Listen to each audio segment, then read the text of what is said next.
Olá, pessoal. Bom dia. Todas as pessoas aqui presentes. Eu me chamo Gleice, sou diretora de educação do Inhotim e esse é o meu sinal.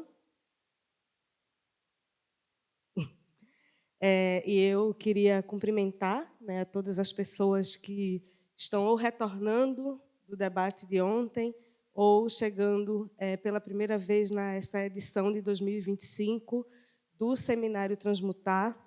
O Seminário Transmutar tem como tema, esse ano, Invenções da Terra, e a nossa ideia é seguir nessa metodologia de um evento que reúna artes, educação e natureza para pensar juntos nas formas como nós nos relacionamos, mas também reinventar e reimaginar a nossa relação com o mundo, com o planeta e com a Terra. Por isso que estamos nessa perspectiva de um título, né, que tem Invenções da Terra, uma aposta na especulação e na imaginação, de fato, de novas formas de estar junto que esse tema suscita.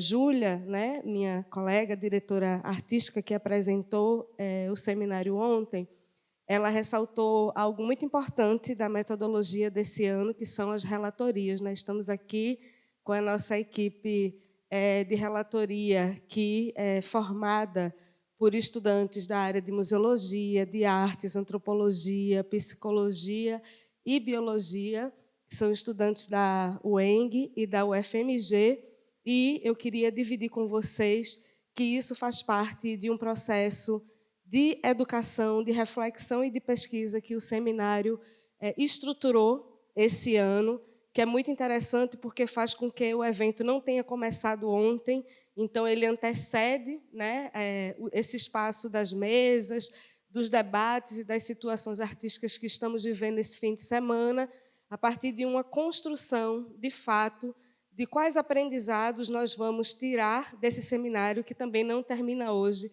mas que vai ter um desdobramento na COP30. Então, essa equipe está aqui exercitando a escuta, a pesquisa, mas, sobretudo, organizando quais são os aprendizados que essas conversas vão gerar para que possamos também ter uma incidência e que possamos, através desses olhares que estamos construindo aqui, que são políticos e poéticos, chegar na COP, né, e afirmar a nossa responsabilidade também com a construção de pensamento, mas também com uma construção de mundos. Então, dizer para vocês, né, dividir essa metodologia, que daqui vai sair um conjunto de aprendizados, daqui vai sair um conjunto também de posições que formarão uma posição coletiva, e a gente não quer participar da COP sozinho, né, e estaremos lá também como esse coletivo e como uma presença de múltiplas vozes.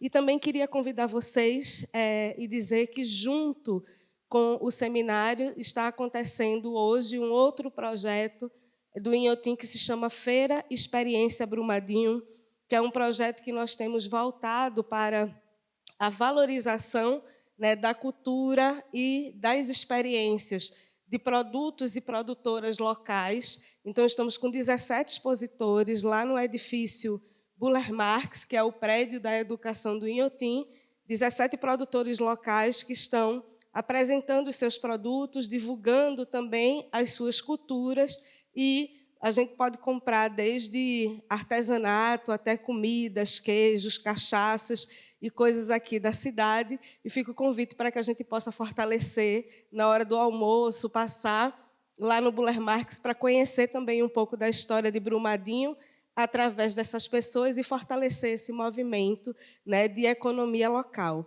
Então, eu desejo que hoje seja um dia ótimo, temos um dia, né, com diferentes formatos de pensar, temos a conferência, temos uma troca de experiências, a mesa, que é a mesa dos diálogos, e finalizamos com uma apresentação artística, e eu desejo que seja um momento de muita conversa, um momento de boas reflexões, né, que saiamos daqui inspiradas e inspirados pelas pessoas que estamos conhecendo, e convido Varuza, que vai dar sequência às discussões, apresentando a mesa de conferência agora de manhã, que será mediada por ela. Muito obrigada pela presença de vocês.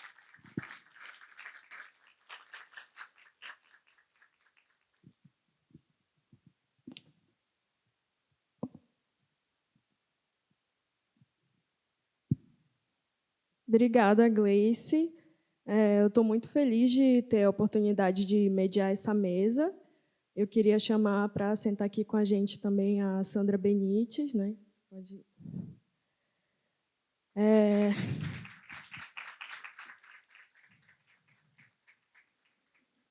O meu nome é Varuza, sou assistente curatorial aqui no Inhotim. Eu faço parte do grupo Interáreas, que é um grupo de trabalho que reúne as áreas da curadoria botânica, a educação e a curadoria artística. E eu queria agradecer e dar as boas-vindas a todo o público, as pessoas que vieram ontem, que vieram hoje novamente, né? E saudar também, agradecer toda a equipe de produção, coordenada pela Bruna Campos, a Jade, a Rafael Sandrini, a Lila e o Iago Castro, e também a interpretação de Libras e toda a equipe de som e de alimentação. Também pedi que quem veio ontem no primeiro dia de seminário, que já tiver pegado o kit, que deixe para as pessoas que não vieram, né? E apresentar também a Sandra Benites, é uma curadora, pesquisadora das artes visuais, reconhecida pelo seu trabalho na promoção da diversidade e inclusão no cenário artístico, com formação em educação e doutora em antropologia social pelo Museu Nacional. Ela tem se dedicado a explorar as interseções entre a arte contemporânea e questões socioambientais e culturais, com um enfoque nas vozes indígenas. As suas exposições costumam desafiar as narrativas tradicionais, proporcionando espaço para artistas emergentes e estabelecidos. Além do seu trabalho curatorial, a Sandra também contribui para publicações, realiza palestras sobre curadoria e o papel da arte na sociedade. Ela é titular da Cátedra Olavo Setúbal de Artes, Cultura e Ciências, na Universidade de São Paulo, USP, e diretora de artes visuais da Fundação Nacional das Artes. Então, bem-vinda, Sandra.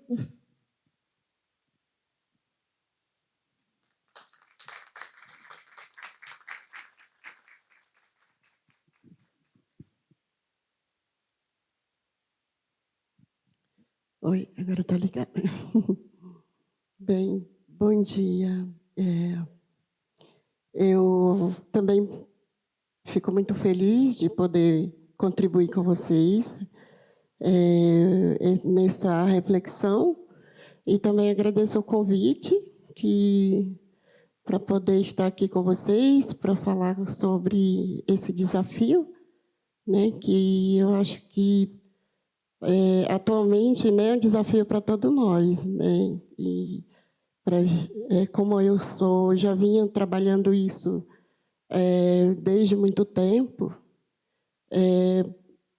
a minha reflexão sempre vem fazendo essa reflexão de poder contribuir não só com a sociedade indígena na qual eu faço parte, mas também com a sociedade não indígena. E eu acredito que é um desafio nosso agora, realmente equilibrar esse entendimento, essa compreensão da visão de mundo, porque, para mim, né, eu sempre vinha observando isso, porque a diversidade é um desafio, né? A partir do momento que a gente ocupa em determinado espaço com diversidade, é um desafio. E, para isso, a gente precisa ter escuta, diálogo. E o que acontece, muitas das vezes, é não aceitação. Eu acho que o desafio é exatamente não aceitação, por conta que, muitas das vezes, a gente acredita, né, muito desse olhar colonial, até porque para tratar sobre qualquer questão de saúde, educação, arte, é necessário passar por esse processo e entender, na verdade, compreender esse processo da invasão colonial que nós, indígenas, viemos sofrendo até hoje. Então, eu não vou falar exatamente sobre esse processo, porque eu acredito que é importante, para fazer essa reflexão, é importante dizer primeiro, a partir do meu ponto de vista, enquanto indígena, enquanto povo guarani, na qual eu faço parte, né? Eu sou do povo guarani. E aí eu vou começar, né, na verdade, a falar sobre essas questões, que é um desafio, são tanta coisa para a gente falar que às vezes eu não sei nem por onde começar, mas eu vou tentar trazer a partir na qual eu sempre busco, né, fazer essa reflexão. Uma das coisas, né, só vou falar um pouco da minha pesquisa, né, quando eu comecei a entrar na academia, eu sempre trago esses dois lugares, né, quer dizer, eu tento estar nesses dois lugares, que é um desafio também.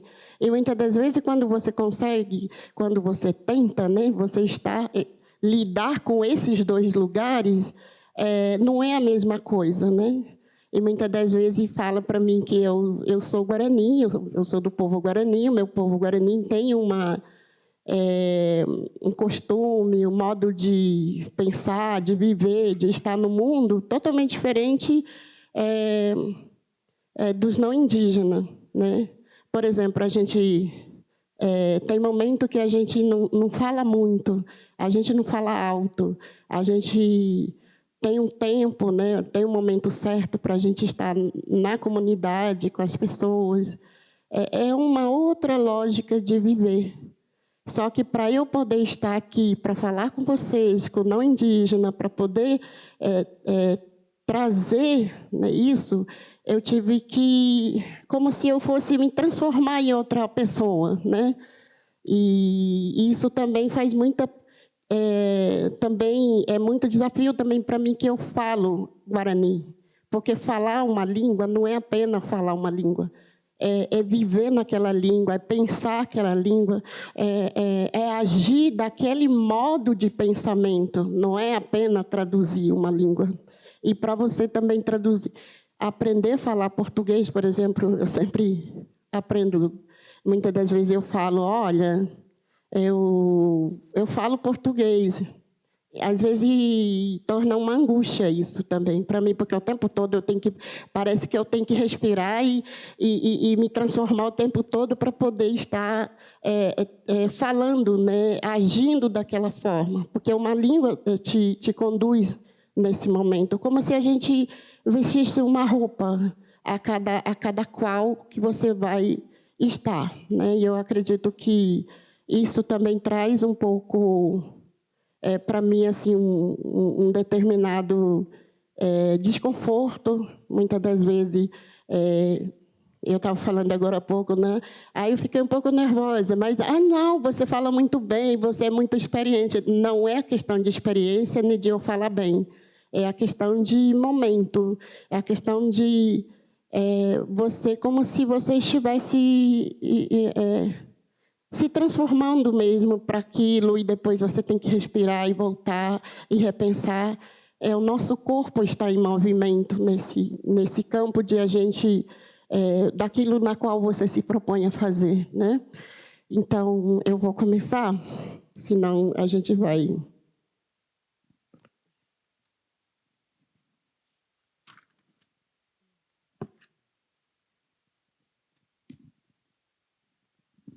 Então, eu coloquei na língua, né, na língua guarani, tecó. O que é o tecó? Né? Para a gente, o tecó significa um ser, né? Mas esse ser, na verdade, não é uma coisa, é uma coisa parado. É um ser que tem a ver com a questão do movimento, tem a ver com o tempo todo de estar, né? Por isso que eu falo, o tecó, para nós, é um modo de ser, é um modo de estar no mundo e o modo de você se movimentar no mundo, né? Independente do lugar que você está. Então, é um ser pessoa, indivíduo, né? Não é como se fosse uma pessoa, indivíduo, que tenta ali... a gente nasce com algo que é aquilo que é nosso indivíduo, né?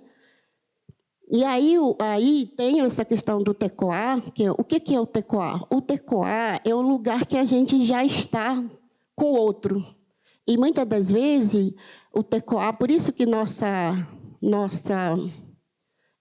aldeia, a gente chama de TECOA, né? É o lugar que a gente se constrói coletivamente. Não tem nada a ver com espaço, tem a ver com as pessoas, da forma que as pessoas se movimentam. E, coletivamente, onde vem esse lugar que a gente vai ter uma base, como se fosse algo que vai para a gente se contornar ou se manejar naquilo que é coletivo, que é importante para o coletivo, né? Que é um tempo todo, por isso que eu falo que o tempo todo é importante a gente dialogar, falar com as pessoas, escutar. Por isso que, às vezes, todas as aldeias têm reunião, né? Tem casa de reza, tem casa de...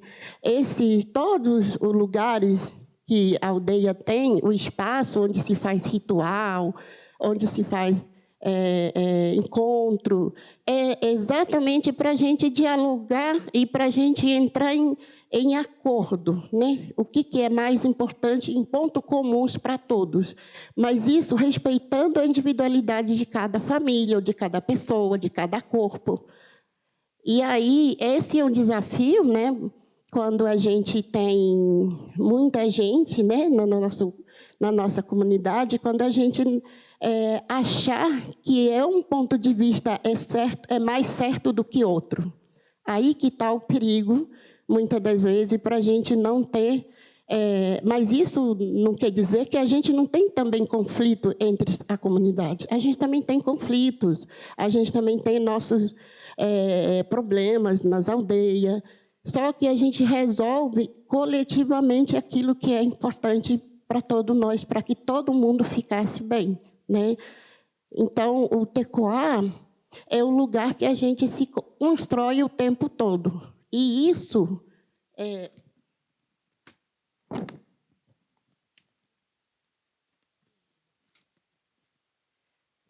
isso também tem a ver com a questão do... a imagem, deixa a imagem. E aí eu trago essa imagem, na verdade, onde a gente constrói o nosso modo de ser, né? O nosso modo... E aí vem a questão da especificidade de cada povo, né? Por exemplo, nosso povo Guarani é da Mata Atlântica. A gente se reconhece como o povo Guarani, que é do Nheru, que a gente chama de Mata Atlântica, que a gente... e aí tem séries, forma de processo educativo, na verdade, desde o nascimento até a gente morrer, né? Como diz, a gente não morre, a gente passa para outro processo, né? Que a gente, para nós, existe essa coisa de viver, na verdade... eu acho que não é só para nós Guarani, também para as comunidades, de modo geral, indígena. Eu lembro uma vez, Cíntia Guajajara, numa fala, ela falou que a gente está vivendo para morrer bem. Todas as questões que a gente hoje reivindica na nossa comunidade, demarcação de terra, garantia dos rios, das plantas, dos animais em torno da nossa comunidade, é para a gente viver bem e para a gente morrer bem, né? Então, ele sempre fala, ela falou isso, aí eu me lembro, e aí eu queria trazer, né, para complementar essa relação do que é, né, a importância dessa relação dos elementos em torno da nossa comunidade. Por exemplo, né? Aí, para a gente...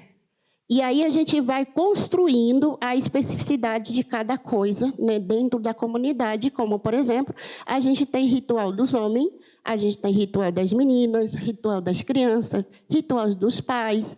E aí a gente vai ter séries desses rituais que o Juruá chama de norma, né? A gente não tem norma na nossa, para a gente dentro da nossa sociedade tem que existir norma, porque essas normas é que vai ser um fio para a gente respeitar a diferença, a diversidade dentro da comunidade, né? Porque dentro da comunidade também existe várias diferenças, diversidade também existe. E aí o que é a gente chama de ritual, mas esse ritual porque é sagrado, porque aquilo é o nosso modo de estar bem, né, com todo mundo. E para isso a gente tem séries rituais, né? Por exemplo, um exemplo mais comum e também que tem ritual dos pais, ritual das mulheres, né? Uma das coisas que eu coloquei isso na minha tese, por exemplo, sobre a questão do ritual que é mais importante para nós, Guarani, ritual das mulheres quando vem primeira menstruação, né? Aí a comunidade toda, quer dizer, a família, principalmente a família, para a família é muito importante isso.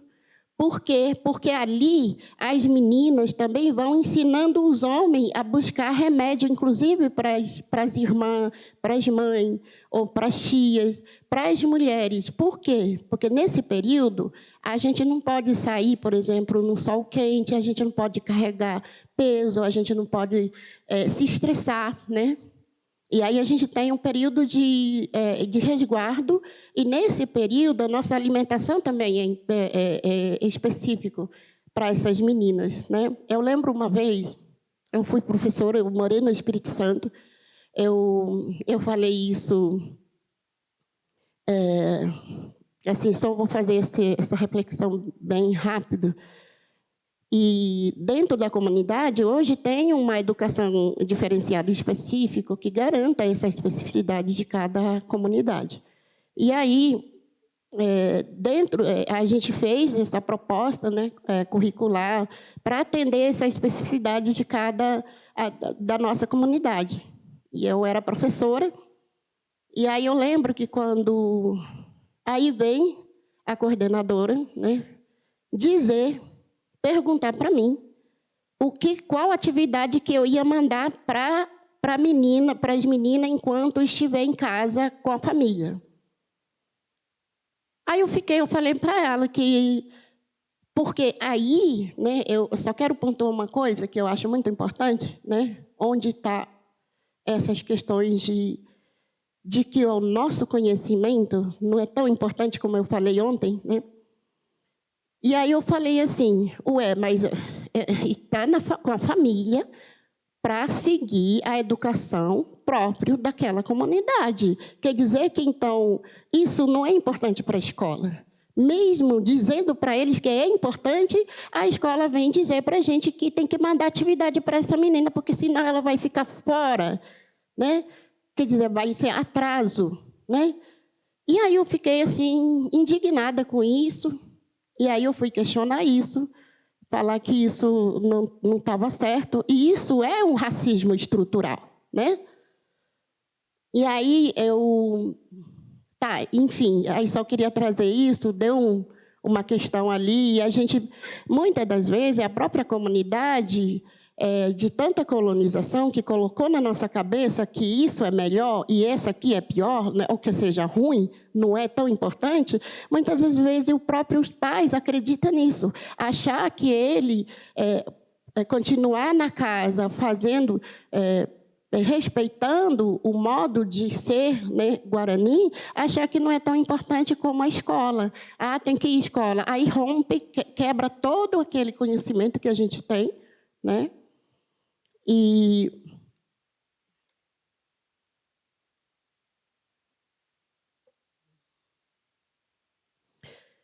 Então, aí só quero voltar, retornando sobre a questão do que é esses elementos.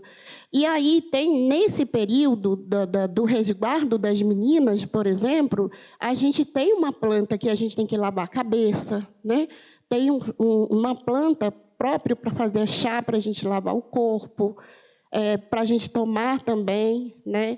E, nesse período, as meninas vão aprender a fazer coisas, por exemplo, um trançado, né, de palha, e elas vão fazendo algo. E quem vai trazer essa matéria-prima são os homens, porque a gente não vai poder ir na mata, mas eles que vão trazer para a gente essa matéria-prima para a gente fazer. E isso é muito papel dos homens, inclusive, de trazer, de achar, né, aprender também qual planta que é importante para as mulheres, para diminuir o fluxo de sangue, por exemplo, e também da cabeça, para lavar a cabeça. Então, é um processo de ensinar os meninos a cuidarem das mulheres, né? Então, e aí tem uma coisa que eu sempre, às vezes, quando eu conto, né, eu tento traduzir, às vezes fica meio equívoco isso, não é? Porque eu tento traduzir isso em português. E aí, o que é, por exemplo, na nossa língua, né, a gente chama de Cuimbaeté, né, quer dizer, homem de verdade. O que é homem de verdade para a gente? Não tem nada a ver com a questão biológica, não tem nada a ver com a questão de ser homem, homem forte, homem... Não, não é isso. É homem que sabe lidar com essas questões, que a gente chama de... que tem mais facilidade e que tem mais tolerância, né, de cuidar das mulheres, de proteger as suas aldeias, cuidar das crianças, das mulheres, das meninas. Então, esse é o homem de verdade que a gente chama, por isso que sempre esses homens líder também. Eles sempre estão ali e eles aprendem com as mulheres, né? Eles sempre vão aprendendo com as mulheres. Depois eu vou retornar falando sobre isso mais fortemente. Então, e a mesma coisa o ritual dos meninos. O ritual dos meninos demora mais das mulheres. Por quê? Porque 2 anos, segundo os mais velhos, sempre falam que os homens sempre ficam 2 anos de ritual, né? O ritual, na verdade, não tem nada a ver com a questão de ficar de resguardo. É diferente das mulheres. As mulheres ficam de resguardo e os homens não. Os homens eles vão aprender a fazer casas, eles vão aprender a fazer roça, eles vão aprender a fazer, por exemplo, trazer que tipo de matéria-prima que é importante para a gente fazer cestaria e várias outras questões que eles vão aprender a se fazer. E também tem a ver com todos esses elementos que a gente utiliza, por exemplo, tem a ver com rio, tem a ver com pescar também, eles vão pescar, eles vão trazer alimento, na verdade, a caça. E tem um ritual que é muito importante dos homens, né, que é no período de engrossar a voz, né, aí por isso que o ritual dos meninos começa no período de engrossar a voz. E tem outras pessoas que vão coordenar esse processo, que eles vão... eles têm que aprender a dormir cedo, né? Eles não vão... tem pessoas que vão... vai acompanhando esse processo, né? E aí, eles vão caçar, eles vão ter que caçar. Primeira coisa, a primeira caça, que uma pessoa que está no processo de ritual, eles não têm que comer, né? E, nesse período, os meninos eles não comem carne vermelha, por exemplo. Eles não podem comer carne. Eles têm uma alimentação específica também para eles, tanto para as meninas, né? Então, aí eu quero falar assim, que isso tem muito a ver com a questão de modo de ser homens, né? Como é que os homens, como é que a gente é um processo de construir esse homens bons, né? E aí depois mais lá atrás eu vou falar sobre essa questão de outros que é mais problemático, né? Então a gente precisa nesse lugar e desses elementos como um todo, né? A gente é parte daquilo. A gente não está separado dos animais, nem das plantas, nem dos rios. Tudo é parte daquilo, né? Pode passar. E aí, eu já falei sobre o tapé, né, como que é o processo. O tapé, para a gente, é um processo de movimento da gente fazer Guarani, né, o ser Guarani. Porque Guarani, a gente não nasce Guarani. A gente faz o processo que a gente... que vai transformar nós o modo de pensar e o modo de ser Guarani. Porque a gente não nasce Guarani, né? E aí eu quero mostrar também que volta no caminho. E aí a gente tem uma ideia nesse tapé que a gente, o futuro a gente pensa como um horizonte, né? Como algo imaginário, né? Que a gente vai pensar. É em cima disso que a gente vai trabalhar para que a gente também... mas não é um horizonte de...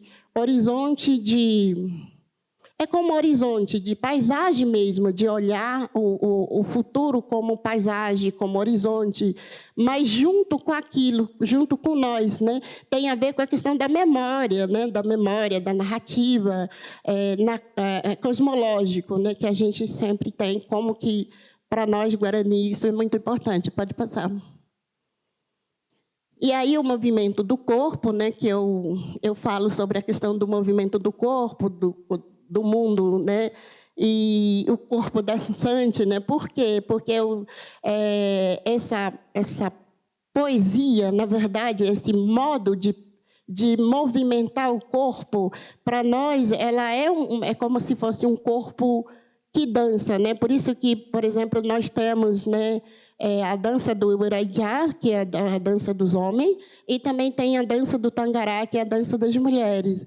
Só que isso é muito importante para a gente, isso faz muita diferença assim, para a gente, assim, sentido para nós, para a nossa comunidade. E como eu falei no começo, né, a gente também tem conflito, nossos conflitos entre nós, mas a gente... para a gente entrar em acordo, para a gente entender como é que a gente pode costurar esse ponto comum. Às vezes, a gente também faz esse movimento de festa, de dança, de encontro. E por isso que eu falo assim, que a arte, né, ela é um corpo, também tem a ver com o nosso próprio corpo, e esse movimento que é poético, né, que é dançante. E por quê? Por que eu falo? Porque nós temos a Uirajá, a dança do Uirajá dos homens, eles têm o movimento, o entendimento é para saber se esquivar. Se esquivar quer dizer não é o movimento. Se esquivar é você saber lidar com o outro, porque quando você... É importante você entender que você é diferente, mas como que a gente vai lidar com o outro? Como que a gente vai dar o espaço para o outro, né? E esse dar espaço para o outro não é tão fácil quando a gente, de fato, o corpo a corpo, né? E a gente leva muito isso como... Eu uso muito essa metáfora porque é corpo a corpo que a gente sempre está com o outro, né? Às vezes a gente fala assim, a língua é diferente, tudo bem, a língua é diferente, mas a língua também tem a ver com o corpo, né? Tem a ver com sentimento, tem a ver com todos esse movimento que a gente... É por isso que eu falo assim, corpo dançante, porque o corpo dançante que faz a gente se esquivar, como é que a gente vai lidar com o outro. E aí, assim, eu mostrei aqui para a gente ter essa... noção de como é que a gente lida com essa... Às vezes, parece que quando a gente vê de cima, ou quando a gente está aqui junto, todo mundo junto, diferente, mas estar só por estar é fácil, mas a gente entender o outro e como lidar com o outro, aí vem a questão, né? E aí vem o desafio. Pode seguir. E aí vem essa questão do Nyanderekó, né, como eu já falei, nosso modo de ser coletivo, né, o Nyanderekó, para nós, o Nyanderekó quer dizer, tem a ver com, como eu já falei, o modo de ser coletivo, que é uma questão de desafio, né, pode passar. E aí é uma comunidade, né, Guarani, é uma forma de a gente dialogar, né, também tem uma... Até isso é importante a gente levar em conta como é que a gente dialoga, como é que a gente... Porque, por mais que a gente, nosso povo guarani, recentemente eu fiz a exposição que se chama Tataipú, que começa nesse processo de Tataipú, que é a ideia da fogueira, que é onde a gente dialoga, né? A gente, mesmo tendo problemas, sempre a gente busca dialogar, porque é uma comunidade. Quando a gente vive em comunidade, a gente precisa se importar com qualquer problema que surge no nosso meio. Porque, senão, não adianta, eu vejo muito isso na sociedade juruá, achar que o problema dos outros é longe, distante, mas, na verdade, isso vai chegar até a gente. Por isso é importante a gente... E nós, indígenas, já estamos muito cientes disso. Por isso que eu falei, não é que a gente não tem problema na comunidade, a gente tem problema, mas a gente tenta resolver de uma maneira que é muito importante para a gente, porque isso vai respingar na gente. De uma certa maneira, vai respingar. E, muitas das vezes, eu vejo na sociedade juruá que acha que o problema do outro é outro, que está distante, que, na verdade, não está. Vai. E aí, assim, voltar um pouco sobre... Daniela, então... E aí eu elaborei um pouco, eu acho que vai dar tempo para eu poder falar rapidinho, sobre essa questão das contradições, né? E aí onde vem essa questão das contradições que a gente vive? Se a gente não tiver, se a gente não ter consciência de que esse problema dos outros vai chegar até a gente, é uma contradição. E eu vejo que isso a gente vive no dia a dia. A colonização faz isso com a gente, para a gente viver e se acostumar com contradição. E o que a gente está vivendo hoje. Eu vejo muito isso. Não é que a gente não está... assim, como eu falei, nós, indígenas, não que a gente não tem problema, não que a gente... Mas a gente está ciente do que está acontecendo quando acontece algo, por exemplo, sobre a questão da contradição. E aí eu coloquei aqui sobre, né, hoje, das contradições, né, como que o conhecimento das comunidades. Por exemplo, né, eu estava falando ontem, né, eu falei sobre essa questão das contradições hoje. Por exemplo, o conhecimento da comunidade não é reconhecido como ciência, né? E a própria universidade não é só da comunidade indígena, todos os outros conhecimento da comunidade nas universidades não é levado em conta como ciência. E como se isso fosse uma coisa superior. E a gente ainda está vivendo na contradição do próprio colonizador que colocaram na nossa cabeça. E achar que isso é melhor do que todos. E aí eu vou dar um exemplo bem rápido, né? Eu sempre conto essa história para todo mundo. Meu filho é engenheiro ambiental, ele estudou, ele entrou na universidade. Um ano depois, ele falou para mim que ele ia desistir, porque ele não ia estudar mais, porque ele não conseguiu acompanhar cálculo de física e química. Olha a situação. Aí ele falou para mim, aí eu falei, mas por quê, filho? Aí ele falou, não, porque eu quero... E aí ele veio colocar a culpa nele, dizer que se ele estudasse numa escola particular, ele seria mais inteligente, né? E aí, só para vocês verem como que a cabeça desse juventude a gente constrói, né? E aí depois ele ficou revoltado, dizendo que ele... Aí eu falei, tudo bem, então pode sair, vai fazer outra coisa. Aí ele falou para mim... Uma das coisas, ele falou assim, se ele estudasse na escola particular, seria mais inteligente, isso é um ponto, né? E outro ponto, né, que ele ficou revoltado porque ele acha que ele não, por ele ser pobre, né, é menos sábio. E aí eu falei para ele, olha, pode sair, né? E ele também completou 18 anos, ele foi para a faculdade, ainda não estava bem amadurecido com a comunidade. E eu falei para ele, então vai para acompanhar a luta dos povos indígenas. E o que ele fez?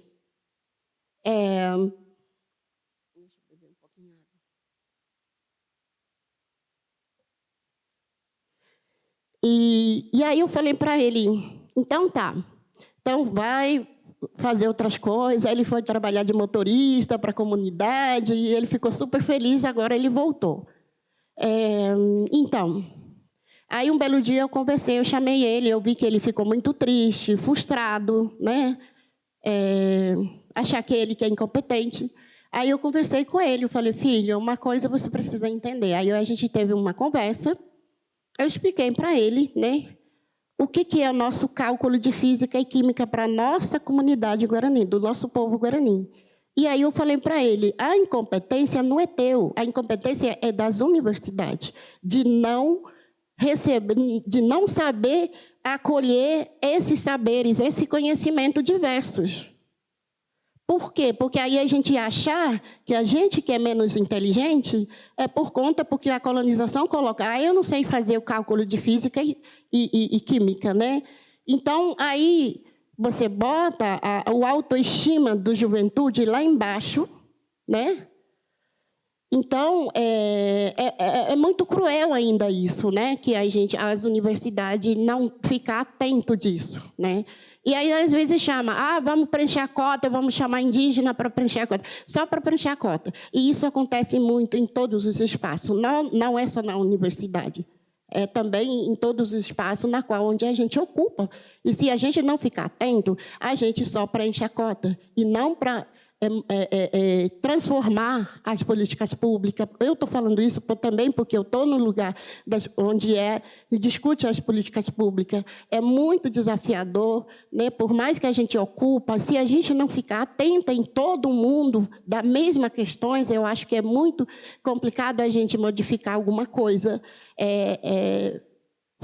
centralizando numa pessoa, né? Quer dizer, não estou falando assim. Eu sei que hoje nós estamos na Funarte, né, todos os gestores atuais são pessoas de luta, que vêm de luta, de guerra mesmo, de enfrentamento. A gente tenta, mas tem outros que, muitas das vezes, não conseguem a gente chegar nesse lugar, por mais que a gente luta para modificar. Mas a gente está indo, estou falando mais da questão da Funarte hoje, pode mudar, pode seguir. Então, eu acho que eu já falei algumas coisas dessas questões, né? Já acabou.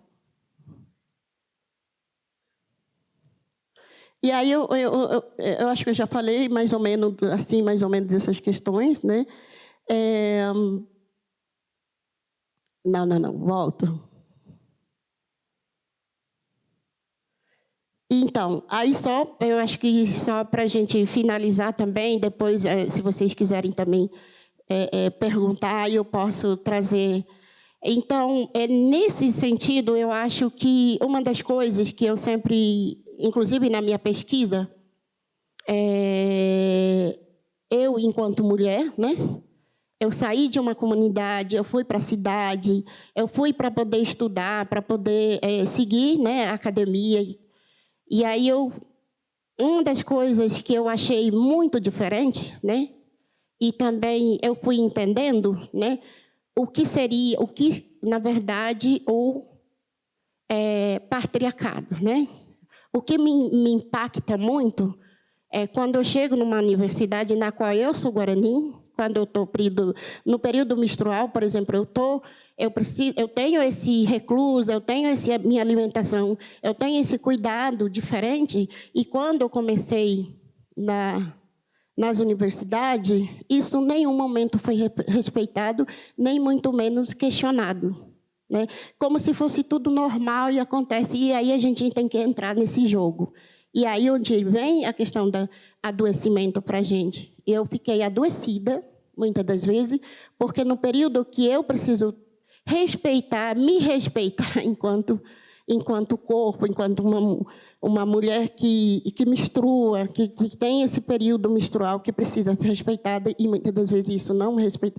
E não, a gente tem que, loucamente, eu tinha que entregar o trabalho, eu tenho que pesquisar, às vezes nem durmo direito. E aí eu ficava assim, tipo, eu chegava já não me sentia mais como quem eu sou, né? E isso é muito violento. E eu achava que isso era só comigo, como enquanto mulher indígena. Aí depois eu fui entendendo que isso acontece com todas as mulheres, não só indígena, né? E isso, para mim, é uma violência. E isso é o controle sobre nosso corpo, né? E aí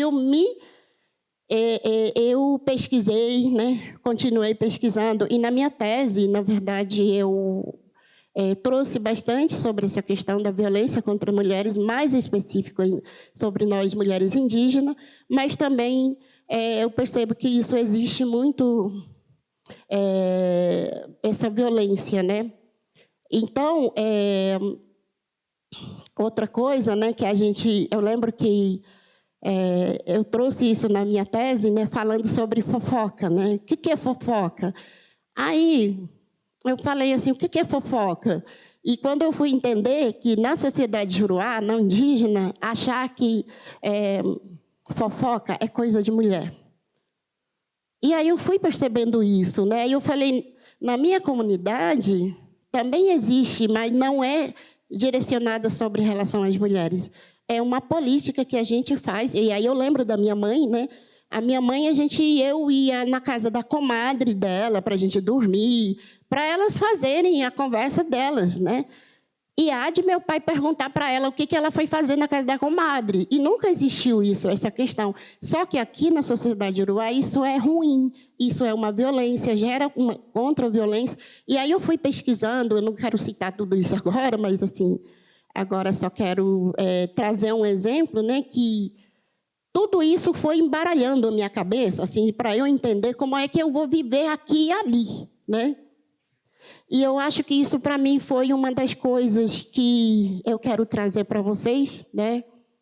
Como ontem foi falado também sobre o nosso corpo enquanto indígena, enquanto mulher, para a gente, para nós de Guarani, né? O nosso corpo, a terra, é um corpo feminino. E aí tem a ver com a questão cosmológica, né? Aí tem uma longa história, como que nasceu o mundo, como que nasceu a terra e o ar. E a gente tem essa perspectiva de que o mundo está em camadas, né? Como se fosse primeira camada, é água grande, né? A gente chama Iguaçu. E segunda camada é a terra, que a gente chama de Ubirupá. E a terceira camada, que a gente chama de Putu, né? Que seria o céu, o ar, né? Só que essas três camadas são um corpo só. Não existe separação. Aí tem água grande, né? Que é o nosso corpo, que a gente chama de o nosso sangue. E a terra é o nosso corpo matéria, nossa carne. E o nosso respiro seria o ar, que é o Putu, que seria a divindade dos homens. Então, a gente não está separado. A gente é um corpo só. Tanto homem e mulher, a gente é junto. A gente tem um corpo só. Por quê? Porque, no nosso entendimento, né, Guarani, historicamente, a Nhandeçu, que é a nossa mãe terra, foi abandonada sozinha. Então, como um castigo, na verdade, o mundo se transformou em um corpo só.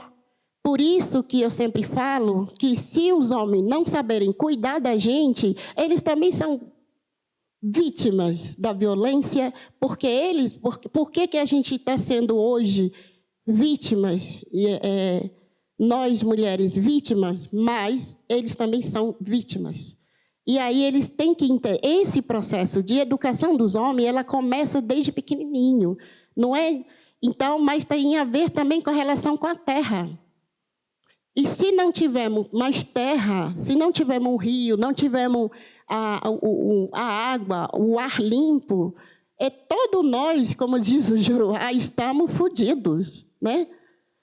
não pensa que as mulheres vão sofrer mais os homens. Não, a gente estamos todos juntos. Eu sempre falo isso para os parentes. Eu falo assim, olha, os parentes não assumem mais responsabilidade de a gente salvar o mundo. Vamos jogar para todo mundo agora nosso problema. E eu acho que é muito importante a gente pensar nessa lógica.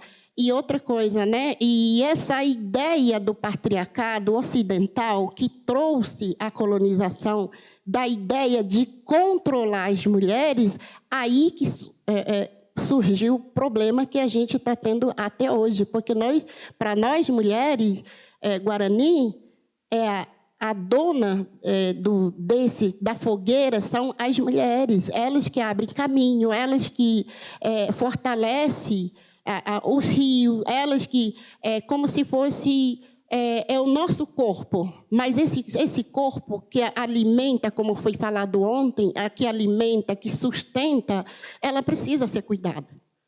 Então, não adianta a gente falar que não, a gente vai tá cuidando, na verdade não é.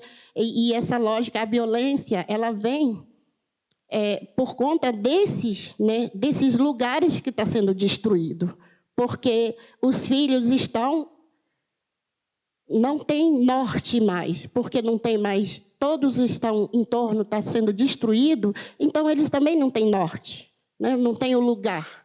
Então, os homens são vítimas também. E aí, só que a diferença, como a minha avó falava, né? A mulher menstrua todo mês, mas o homem menstrua todo dia, né? E por isso que os homens, os meninos, ele tem 2 anos de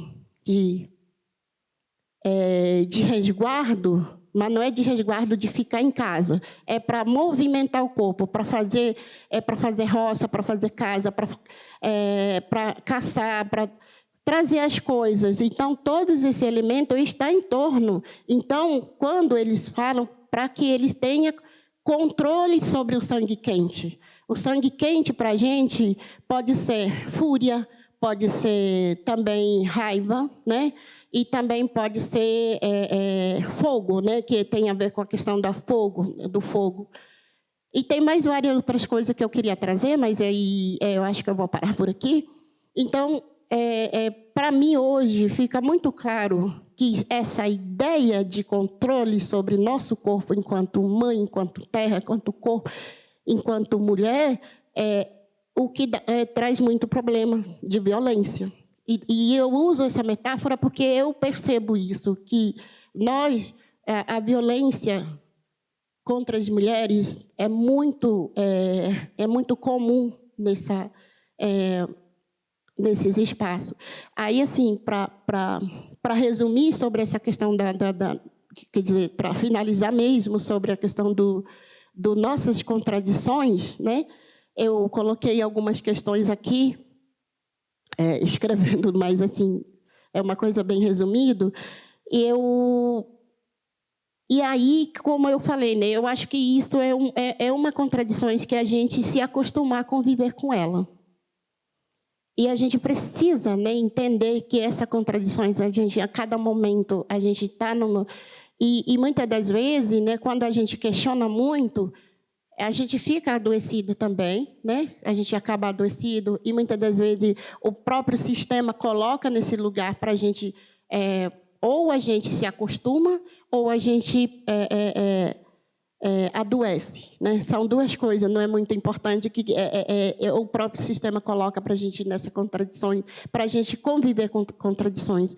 E eu acredito, e aí eu quero provocar vocês, né? Como é que eu não estou trazendo aqui uma receita para a gente talvez fazer alguma coisa. Eu estou trazendo aqui para a gente pensar, refletir, talvez, como é que cada um de nós podemos contribuir, colaborar com o outro para a gente romper essas nossas contradições, que não é fácil, porque é corpo a corpo, é vida a vida, e a gente está lidando com vida, com o ser humano, e com a diversidade, e com diferente perspectiva, o que não está sendo aceito pela colonização. A colonização continua dominando nossos corpos enquanto mulher, enquanto diverso, enquanto diversidade, enquanto diferente, não está sendo aceito ainda, nesse sistema, no mundo que a gente está vivendo hoje, né? Muitas das vezes é importante a gente não se acostumar com isso, porque me parece que a gente está sendo acostumado com aquilo que... E para a gente desconstruir, de fato, a gente tem que enfrentar nosso desconforto, como eu enfrentei. Eu tive que, às vezes, chorar, ficar deprimida, às vezes eu fico... Então, tudo isso eu enfrentei para poder, de fato, trazer essa perspectiva para vocês hoje, né? Isso não foi uma tarefa fácil para mim, para poder chegar até aqui, para falar com vocês com essa ideia. Parece que é pouco, parece que é simples, mas não. Isso mexeu muito comigo. Eu fiquei, muitas das vezes, eu choro, às vezes... eu vivo numa adrenalina, né, o tempo todo, porque eu sei que, muitas das vezes, por mais que a gente tenta fazer algo, né, e se juntando, a gente consegue fazer. Mas eu sozinha eu não consigo.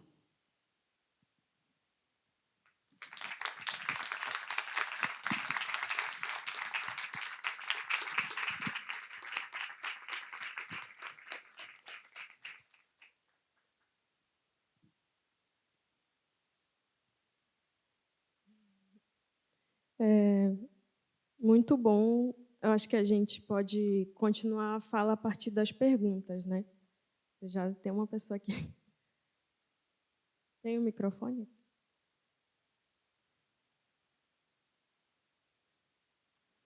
Oi, Sandra.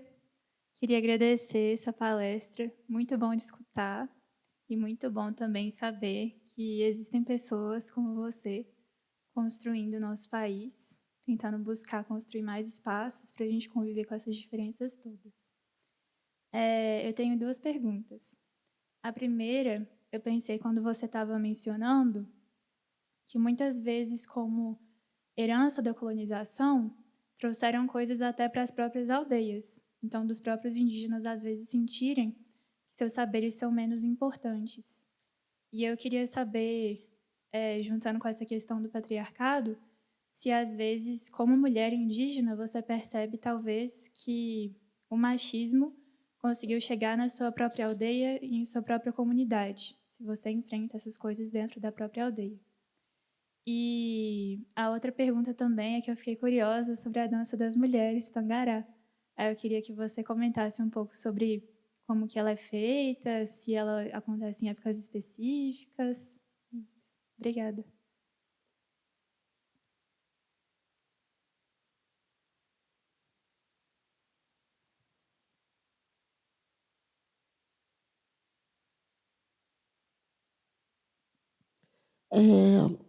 Quando eu comecei a pesquisar, né, eu queria muito entender isso, porque nós temos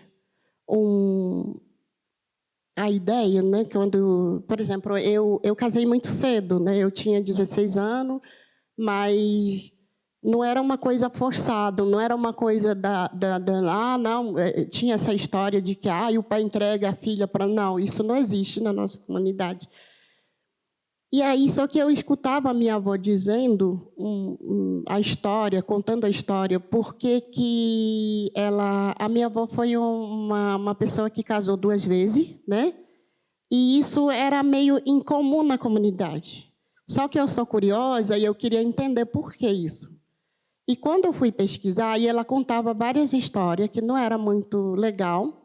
E quando eu estudei, também isso, né, a antropologia me fez entender isso, porque aí eu via muito nas pesquisas, né, que os indígenas casam muito cedo, que isso é cultural. E aí eu queria entender isso, por que é cultural. Que, na verdade, quando a gente fala o que é cultural e não é cultural, a gente precisa ter atenção, porque... aquela ideia de que é cultural vem a partir da perspectiva do branco colonizadores, né? E aí eu fui entendendo isso, e aí eu lembro da minha avó, como que ela me contava a história, e eu escrevi sobre isso na minha tese, que é pesado, né? Então, o relatório Figueiredo, por exemplo, tem tem sobre as mulheres, como que as mulheres foram violentadas, nós, mulheres indígenas. E também tem uma pesquisadora que se chama Ana Paula Silva, ela fez O Rio Continua Índio, lá sobre do Rio de Janeiro, como é que os indígenas chegavam no Rio de Janeiro. Ela conta também que a primeira mulher indígena, quer dizer, primeira mulher que sofreu estupro coletivo dos militares é uma mulher indígena no Brasil. E isso não é contado. E aí eu tive que pesquisar sobre isso para poder entender essa ideia do patriarcado, o que é patriarcado dentro da comunidade. E aí eu estou trazendo tudo isso porque... E aí eu lembro que a minha avó contava também a mesma história que os militares, porque a ideia do chefe na comunidade chegou à ideia dos colonizadores, porque a minha avó falava, o chefe chegava e selecionava as meninas, e os pais iam trabalhar na roça, e aí eles voltavam para casa para selecionar as meninas mais novinha, mais virgem, para poder fazer violência com as meninas.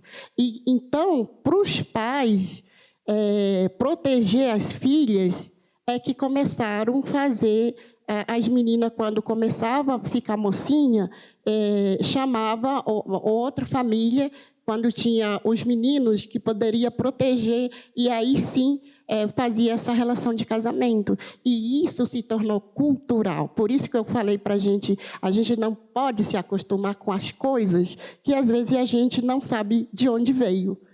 Então, essa cultura de casamento cedo na nossa comunidade, ela vem a partir dessa violência.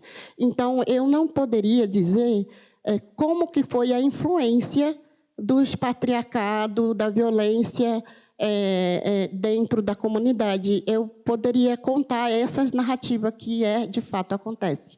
E não é só... E também tem outros, não só na comunidade. Em outro país, por exemplo, as meninas eram esse casamento, casamento de noiva, de roupa branca, também vem de um lugar de muito cedo. As meninas... Não é só o indígena que casa cedo. As mulheres sempre foram usadas como objeto de negócio dos pais. E isso vem de onde? Isso vem da colonização, dos brancos, do ocidental. Não é nosso. Mas hoje a gente se acostuma com isso. Então, só que não podemos se acostumar com isso, e eu estou trazendo isso na minha tese, inclusive, né? E em relação às mulheres, a dança do Tangará, ela é para as mulheres, mas é uma dança muito linda, eu gosto, eu amo, assim, que é uma dança de sedução. E se você falar isso hoje, inclusive na colonização, vai achar que a gente como que é?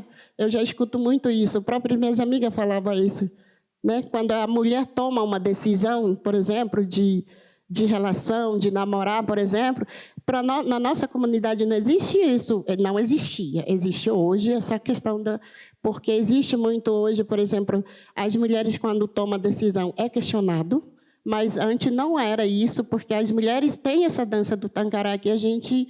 É uma festa das mulheres, né? Que é uma festa de sedução, na verdade. As mulheres... mostrar a sua potencialidade, o seu corpo, a admiração que a gente tem por nós mesmos, né? Eu lembro, recentemente, eu viajei para a Colômbia, e tem uma moça que falou assim para mim, nossa, vocês mulheres indígenas, vocês gostam de se arrumar, né? Aí eu falei, porque a gente se arruma, a gente admira, e se a gente admira mesmo, né? E aí ele falou assim, admiro muito vocês, porque vocês são, o tempo todo vocês se arrumam, né? E aí eu não entendi por que ela estava falando isso, mas eu acho que... E aí, depois eu perguntei, eu falei para outra amiga, eu falei, não sei por que ela falou isso comigo. Aí ela falou assim, não, porque nós Juruá, nós mulheres não indígenas, a gente reprime muito o nosso sentimento por conta do machismo, né? Então, eu acho que, assim, eu estou trazendo isso porque é o que eu escuto, né, no dia a dia. Enfim.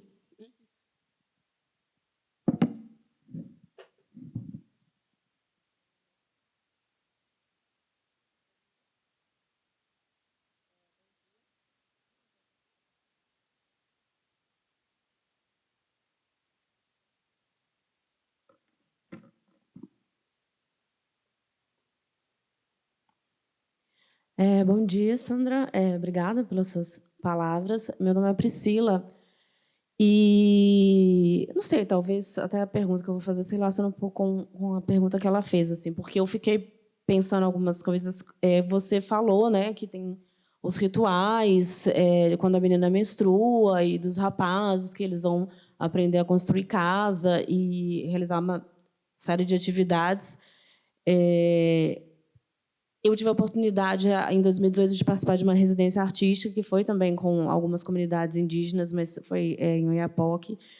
E eu me recordo que teve um momento assim que alguns indígenas, o IMP, foram propor uma atividade e eles estavam explicando que na aldeia deles, essa atividade que era de tecer uma espécie de cesto, né, com fibra vegetal, só os homens faziam. E para algumas das pessoas não indígenas que estavam lá, isso gerou uma certa polêmica, assim, né? Porque a gente não discutiu sobre isso, mas porque na sociedade Juruá, vou usar o termo que você usou, né? Na sociedade Juruá,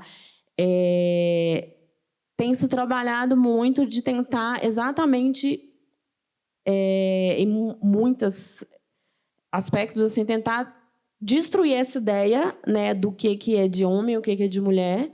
E acredito que é porque na sociedade Juruá existe um outro lugar, né, que estabelece isso, assim, principalmente é um lugar de muitas vezes de inferiorização, né, quando é separado o que homem deve fazer e o que mulher não deve fazer.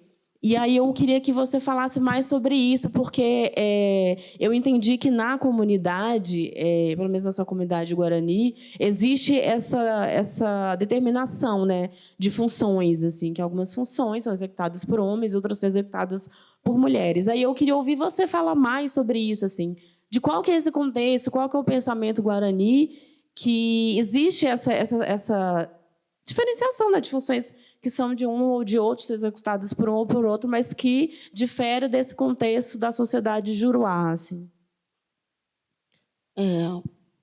Bem, tem certas questões que realmente eu não sei como também isso ela vem de uma comunidade. Por exemplo, quando um homem tem filho, uma mulher grávida, por exemplo, né? Ele tem que seguir regras, várias regras. São diferentes da mãe, né? Porque ele também tem que seguir as regras de alimentação, inclusive de postura, de comportamento, né? E depois do nascimento do filho também tem que seguir várias regras, porque tem a ver com a narrativa anterior, né? Como, por exemplo, os homens Guarani, eu estou falando dos homens Guarani, usa, por exemplo, pintura, eles têm que se pintar, porque, segundo, porque as onças podem sentir o cheiro dessa pessoa. Por quê? Porque, na verdade, anteriormente, quem foi devorado na histórica cosmológica, no nosso costume, foi a mulher, a mãe. A mãe que foi devorada pelas onças, porque ela ficava triste, ela foi abandonada, literalmente, pelo companheiro, que é homem. Então, e aí hoje é o papel inverso. Ele tem que se cuidar para que ele não seja devorado pelas onças. Quer dizer, devorar pelas onças não está relacionado com os outros, está relacionado com as pessoas. Por quê? Porque a pessoa pode odiepotar, que a gente chama de odiepotar. O que é odiepotar? Odiepotar, você pode se encantar por qualquer coisa. E esse que é o perigo. Então, se você se tornar uma pessoa alcoólatra, quem vai levar a perder moral, na verdade, não é os outros, é você. Então, para poder, como a gente é coletivo, né, o outro tem que também cuidar de si para não afetar o outro. Então, a ideia de você seguir certos rituais não tem a ver com o outro, tem a ver com a pessoa mesmo, né? Então, eu acho que quando a gente principalmente sobre a questão do alcoolismo, por exemplo, esses homens, por exemplo, quando tem filho recém-nascido, ele não pode comer carne vermelha, ele não pode beber, ele não pode sair em certos lugares. Essa ideia, essa narrativa, ela vem a partir da questão cosmológica, não é com a questão. Mas tem certas questões que a gente também rompe enquanto mulher, como, por exemplo, né, muitas das vezes hoje, né, mas isso também vem de fora, a gente também não está fechado para algo. Tem certas questões que eu acho importante, como, por exemplo, quando a gente está no ritual, período menstrual, a gente não pode sair no sol quente, a gente não pode também lavar a cabeça com água gelada, nem no frio, porque isso pode acarretar na nossa saúde mais tarde. E a minha avó falava isso. Quando você completar 30 anos, você já não vai ser mais... não vai ser mais saudável, né? Então, eu acho que essa questão biológica, que sempre se questiona muito quando a gente trata da questão de gênero, por exemplo, ela tem a ver com o cuidado do corpo, pelo menos no nosso entendimento enquanto Guarani, né? E os homens, de modo geral, os homens Guarani, de modo geral, são muito silenciosos, são muito calado, assim. Eles não falam muito. E como a gente é oposto, segundo o nosso... as mulheres mais velhas, ela fala assim, nós mulheres falamos muito, a gente é fofoqueira mesmo, a gente vai falar tudo que vocês... E aí os homens, é uma forma das políticas também da gente isso. Isso é importante para a gente, na comunidade. Por isso que tem certas coisas importantes para a comunidade e tem certas coisas... Aí que eu falo assim, como é que a gente discute hoje? É possível? É possível a gente discutir sobre outras questões dentro da comunidade. Mas dentro da comunidade funciona dessa forma, né? Como, por exemplo, hoje, um exemplo muito comum que acontece hoje na comunidade, que é a questão da questão de tutela das crianças. Está acontecendo muito isso no Mato Grosso do Sul, que o conselho tutelar ele vai lá, pega as crianças, né, leva para o abrigo para ir cuidar. Na verdade, no nosso conhecimento, não existe isso de quem é pai de verdade, quem é mãe de verdade. E nessa política do Juruá, ela tem todo rigidamente contrariando todos os princípios do pensamento indígena. Então, nesse sentido, eu acho que é prejuízo para a comunidade. Ela desfoca totalmente o pensamento da comunidade. Por quê? Porque, para nós, o pai de verdade não é o pai biológico, é o pai que protege. Por isso que a gente também tem esse cuidado, a gente não tem essa preocupação quem tem mais dinheiro, quem tem menos dinheiro para poder criar uma criança, por exemplo. É o que tem mais cuidado, quem tem mais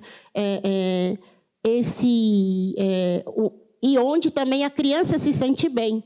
Se uma criança falar que vai morar com tal fulano, vai morar com tal fulano. Não é a gente que vai decidir por eles, né? As crianças que vão decidir. Só que, na perspectiva dos não indígenas, é ao contrário. Os adultos decidem pelas crianças, que para a gente, é uma violência. Então, eu estou trazendo essa questão que não tem como, assim, muitas das vezes... Quando é importante para a comunidade, tem que entender se é importante isso para a comunidade. Se não é importante, eu acho que é importante se questionar isso. Mas quem vai questionar, por exemplo, nós mulheres, a gente começou a questionar, né? A gente começa a questionar. Nós mulheres começamos a questionar isso, né? Como é que é isso? Né? A gente também quer falar, mas muitas das vezes isso é muito, ainda bem complexo, né? É um exemplo, né? A dona Catarina, que a gente fez trabalho, o Rodrigo está aqui, a gente começou a fazer trabalho com a dona Catarina, que ela foi muito importante na Constituição Federal, 88 para garantir os direitos indígenas. E aí ela que liderou todos os lideranças, incluindo a Ailton Krenak, que vocês conhecem todo mundo, e a dona Catarina. Mas quem não reconheceu o trabalho dela, a importância dela, não foi a comunidade. Não foi a comunidade dela. Né? Quem coloca o Ailton Krenak lá em cima não foi a comunidade. Então, é isso, mas isso me inquieta, isso me preocupa. Por quê? Porque isso pode também fazer diferença na comunidade. E hoje, muitas das vezes, esse juventude vai achar que você sair na sua comunidade, você é mais reconhecido. A mesma coisa está acontecendo comigo. Quem me reconhece, que não sei o quê, para fora.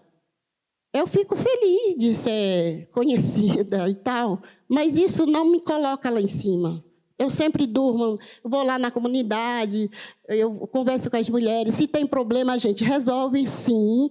Agora, eu tenho, sim, poder de trazer problema fora quando eu preciso. Aí a gente traz problema para fora. É necessário? Às vezes é necessário, às vezes não.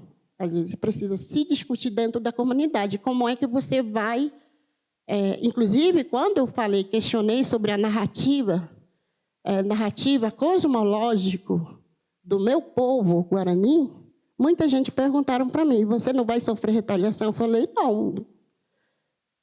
Talvez sim, mas eu vou resolver lá com eles. Eu não vou resolver aqui fora, eu vou resolver lá com eles, porque eu conheço o meu povo. Então, é isso, eu acho que é isso a questão que existe hoje. Eu não sei responder, dizer assim, olha, tem que ser assim ou por esse caminho. É o que a gente está vivendo hoje. É qualquer questão, eu acho.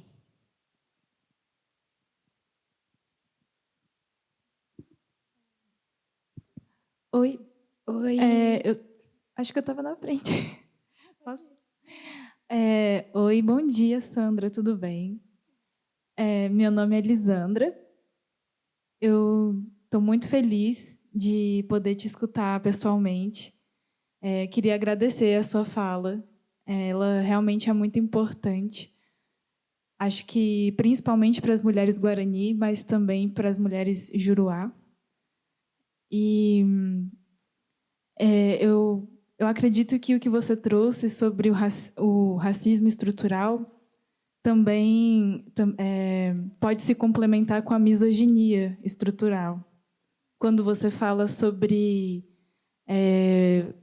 o respeito que as mulheres necessitam sobre os seus corpos e como que isso não é respeitado, né?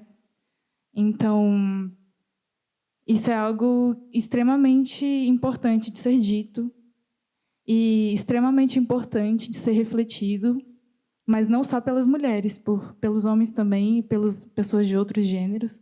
Acho que toda a comunidade, todas as pessoas deveriam pensar sobre essa questão, porque acho que ser protegida não é algo que as mulheres fazem sozinhas, elas precisam também dessa compreensão de todas as pessoas. Então, o que você fala realmente é muito...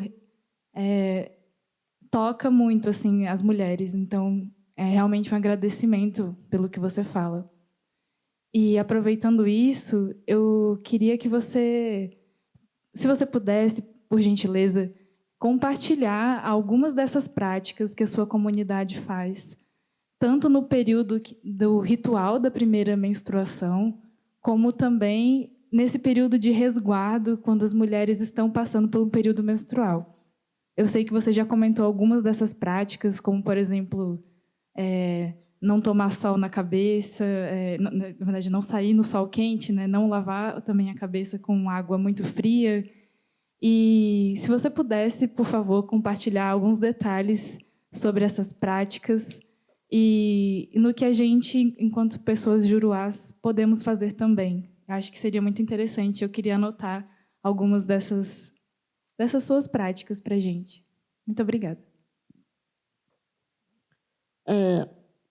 Eu acho que não só nós indígenas também faz isso. Eu já escutei muitas mulheres da comunidade quilombola, das comunidades, de outras comunidades tradicionais, sempre fala que, geralmente, as meninas, quando está no período menstrual, né, as nossas avós ensinavam a gente a lavar a cabeça com água morna, ou às vezes não lavar a cabeça, a gente não comer coisas doces, gelado, a gente não come carne, e também a gente se resguardar mesmo.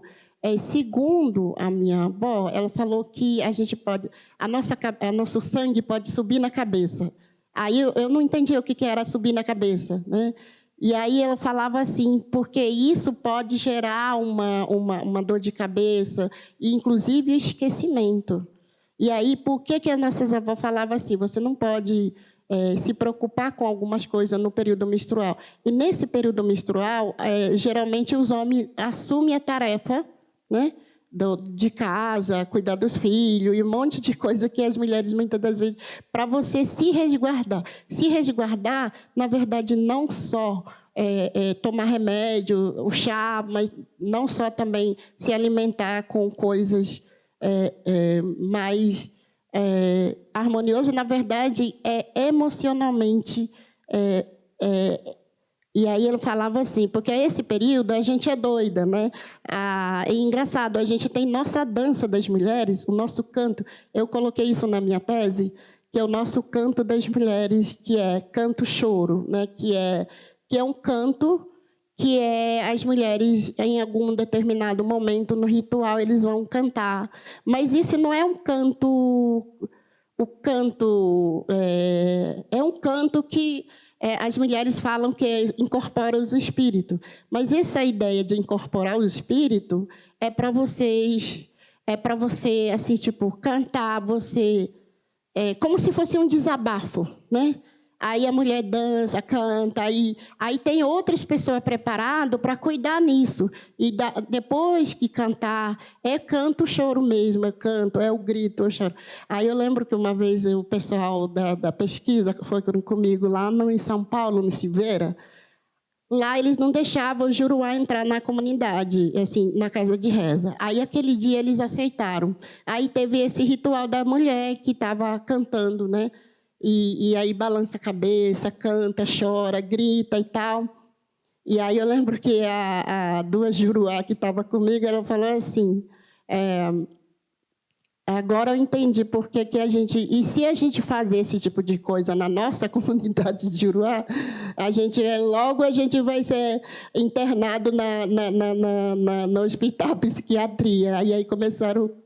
E falando assim, mas para a gente isso é normal, é uma forma das mulheres também expressar o seu sentimento, aquilo que não consegue expressar no dia a dia. E aí você expressa no lugar que é sagrado. E por isso que é a loucura nossa no período menstrual. A gente não tem TPM, então esse TPM para a gente é sagrado. E a gente tem um espaço para a gente expressar aquele que a gente não conseguir no dia a dia. Então tem o nosso canto. Então, performance, o Juruá chama de performance, né? Da arte performance. Performance. É o nosso espaço de expressar aquilo que a gente não consegue expressar no dia a dia, né? Pelo menos isso eu entendo, porque na nossa comunidade a gente não chama performance, a gente chama como sagrado mesmo, como ritual. Então, eu acho que isso, para mim, assim, tem essa questão, né? Que eu acho que onde... Eu sempre falo que a arte... é um lugar, a arte é um espaço que a gente preenche por aquilo que existe uma lacuna, né? Para a gente preencher a lacuna. Então, a arte é isso, a gente expressa com o nosso corpo, com o nosso canto, com o nosso movimento, com a nossa mão. Então, eu acho que é isso, para mim, assim, é uma arte das mulheres, né? E eu acho que é período de você descansar. É um momento que a gente chama de descanso, porque tem um período que a gente fica... Por isso que a gente fica no nosso... Você faz o que você quer fazer, né? Você quer pintar, você quer costurar, você quer fazer crochê, você quer fazer cestaria, colar, qualquer outra coisa que você... A gente fica despreocupado com todas as coisas ali, e aí a gente fica fazendo as coisas e cuidar da gente. né? Cuidar da nossa cólica, cuidar da nossa cabeça, né? A gente toma um chá, né? Para você ficar bem. O tempo todo você tem que concentrar em você naquele período, para você sentir aquilo que você está sentindo. E muitas das vezes pessoas recusam hoje em dia. A gente recusa. Eu recusei quando eu entrei na universidade. Eu tive que recusar isso, porque eu tenho que estar lá, atento, cuidando, né? Copiando, fazendo coisa, trabalho. E a gente recusa. De fato, a gente não sente. Então, a gente precisa sentir aquilo que a gente está vivenciando. Aí você sente você mesmo. Não é para a gente recusar o nosso sentimento. Isso é o mais comum, né, a gente fazer, porque isso é o controle, né? É o controle que o próprio sistema tem na gente.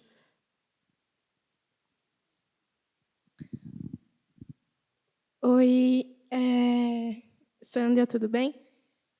Eu me chamo Marjorie e a minha pergunta é relacionada quando você fala sobre o seu processo de entrar nesse sistema, nesse mundo que não é indígena,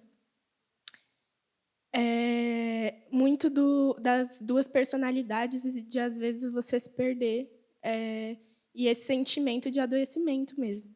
E eu me reconheci muito nisso como artista, então a minha pergunta é: como no seu processo de carreira você desenvolveu mecanismos para lidar com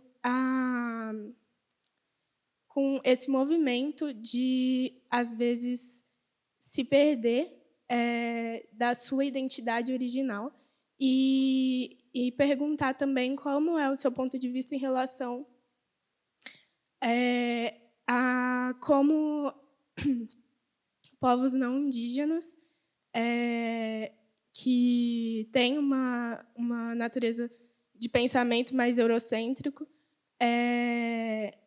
veem a coletividade e como que você acredita que o modo que vocês trazem o ponto de vista de vocês pode ajudar com que essas outras pessoas consigam trazer talvez um mundo diferente para a gente seguir.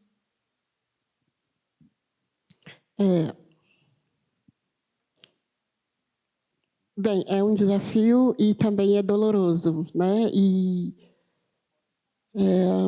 Eu lembro quando eu cheguei no Rio de Janeiro e eu ficava no meio das pessoas, eu queria falar e eu não conseguia. E eu seguia como ser Guarani, né? Porque o Guarani ele tem muito tempo, assim, tipo de. Eu lembro que a primeira vez que eu fui estudar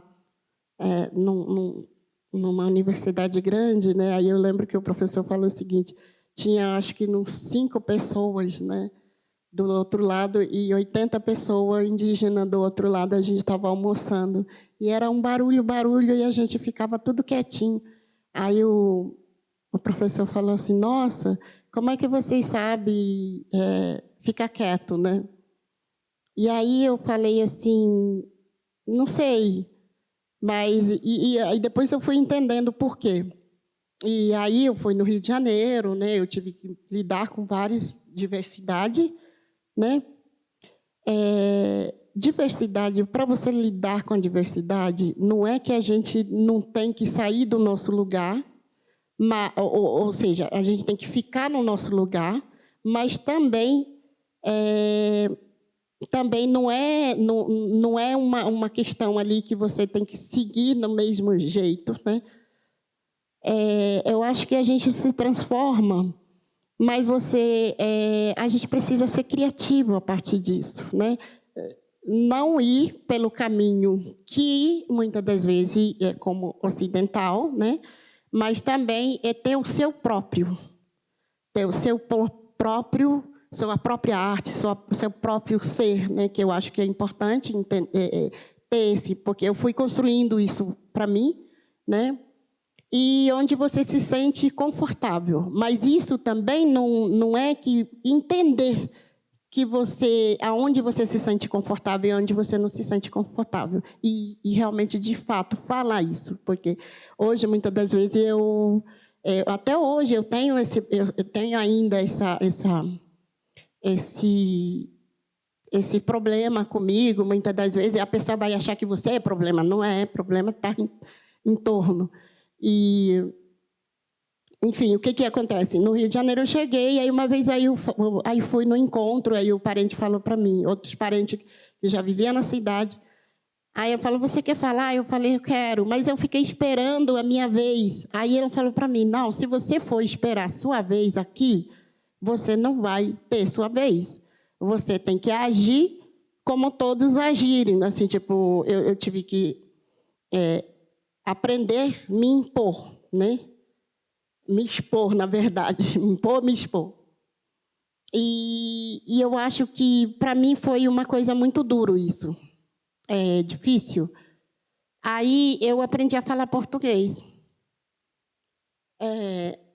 Com 27 anos, recente, assim. Não muito recente, mas assim, eu fui me aprimorando. E aí, uma vez... Eu fui para Santa Catarina, no encontro dos antropólogos. Eu lembro que me falaram assim, você gostou de falar português? Eu falei, eu gostei. Aí falaram, qual palavra, por que você gostou? Eu falei assim, tem muitas palavrões que eu não falo em Guarani, que eu falo em português. E aí, assim, isso eu gostei. Tipo isso, né? Aí falaram assim para mim, por exemplo, foda-se, né? Eu adoro falar foda-se, porque em Guarani não existe, mas em português existe. E aí, mas é isso. E aí eu comecei a me expressar dessa forma. Eu acho que é você conseguir lidar com o outro, é o que é um caminho. Você aprender a lidar com o outro sem deixar a sua essência como você, né? Aí você tem seu princípio, você tem seu caminho.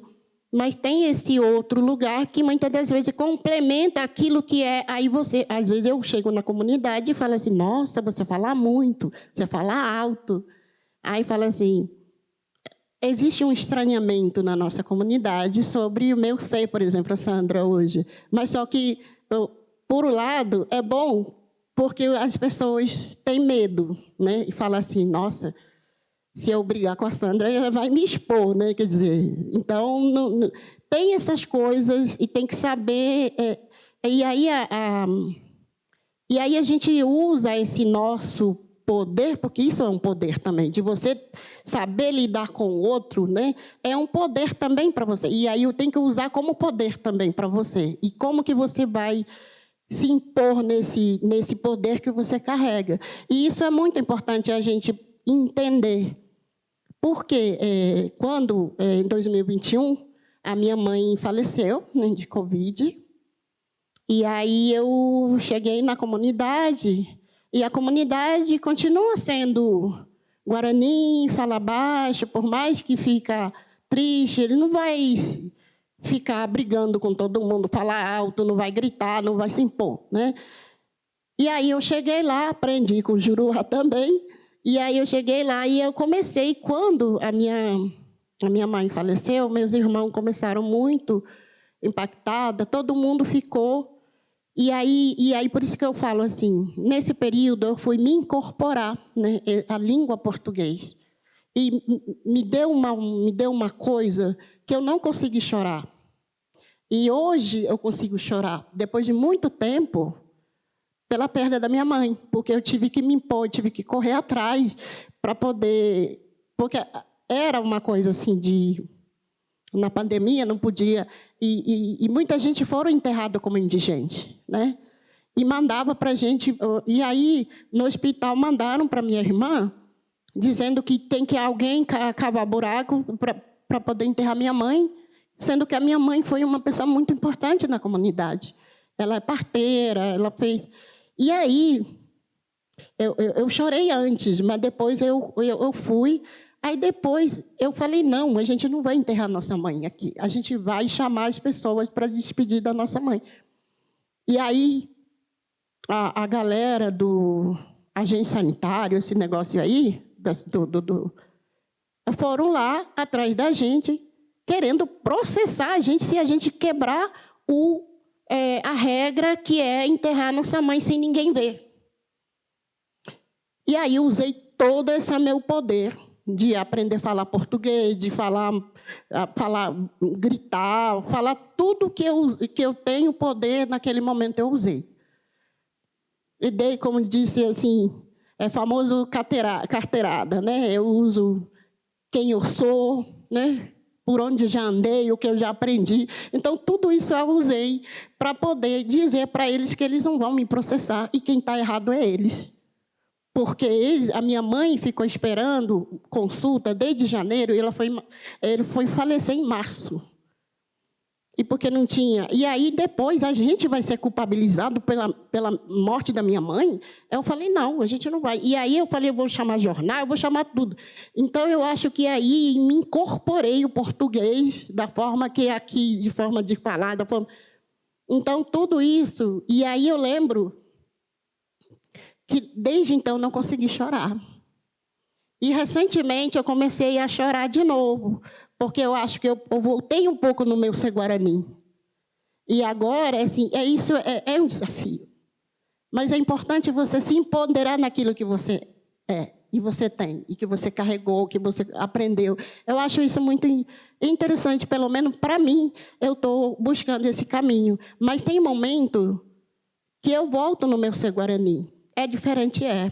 Às vezes você é estranhado, a galera me estranha, às vezes, na comunidade, e fala assim, nossa, Sandra, você é diferente. Eu sou diferente, de verdade. Isso faz a gente ser diferente. Mas isso não é ruim. Isso é bom. E eu acho que é importante carregar esses lugares que você carrega no seu corpo. Né? É porque a gente carrega isso com o nosso corpo. Lugares onde a gente está, o contexto, o espaço, as pessoas, a gente carrega. E tem que carregar. Se a gente carregar... Uma vez um professor, um antropólogo, foi bem criticado quando ele falou assim que a gente não pode ser específico demais quando a gente caminha pelos lugares. E aí ele foi bem criticado, porque do que ele estava falando, mas ele estava tentando falar exatamente isso. Hoje eu entendi por que isso. Né? Se eu continuar como sendo muito guarani, eu não vou sobreviver aqui. Né? Então, por isso que eu acho importante a gente aprender carregar os nossos espaços, nosso lugar, de onde nós somos. Mas isso não é ruim, é uma soma só. A gente não está perdendo, a gente soma coisas. Então, eu acho que é muito importante a gente carregar isso. Eu sei que não é fácil também. E eu acho que a força é você entender esse lugar de várias coisas que você carrega com você. E que você sabe lidar com isso.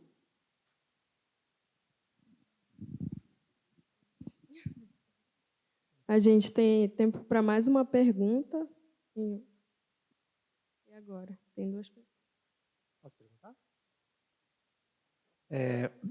Bom, Sandra, primeiro agradecer as suas palavras e esse aprendizado no diálogo, né, que você está proporcionando para a gente. Você colocou ali na parede uma frase que eu fiquei com vontade de te perguntar, que você fala que preservar não é isolar, é manejar. Então, eu queria saber o que você quer dizer com isso, um pouquinho, se possível, por favor.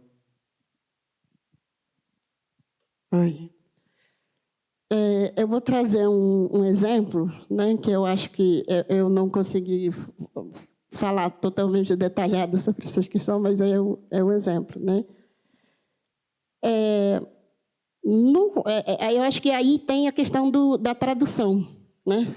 Porque tradução não é apenas uma tradução literal, é um entendimento e o próprio, por isso que eu falo que o corpo é muito importante, e a cosmovisão, a forma de cada povo entender o seu mundo, né? Porque é isso que é a diferença. Nós somos todos iguais perante, né? Como humano, mas o que leva a gente a ser diferente é entender a partir de cada um tem o seu modo de entender o mundo, né? E a partir da narrativa. E a narrativa, ela é construída com as pessoas. E essas narrativas, muitas das vezes,